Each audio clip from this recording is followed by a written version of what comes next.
Një ditë pas vëzhgimit të realizuar nga televizioni 6+1 Vlora në kabinat e plazhit të vjetër për rrezikshmërinë që paraqesni shkëputja e një pjese betoni e shkallës në katin e 3 të ndërtesës, këtë të hënë nuk pati asnjë reagim.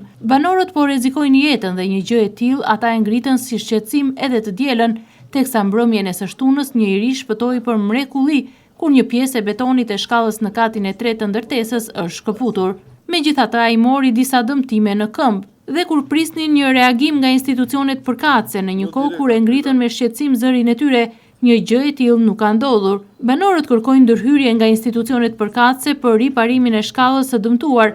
Ata janë të rrezikuar nëse nuk merren masat, por rreziku më potencial është për fëmijët dhe të moshuarit. Banorët e kabinave në plazhin e vjetër kanë shumë probleme.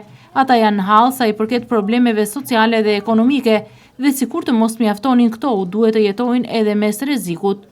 Kabinat janë jashtë çdo standardi të sigurisë dhe këtë e dëshmon edhe kjo pamje e shkallës së katit të 3, e cila u shëm mbrëmjen e së shtunës. Por një ditë pasi banorët e kabinave e ngritën me shqetësim këtë problematik, asnjë mas nuk është marrë dhe nuk është larguar ende rreziku.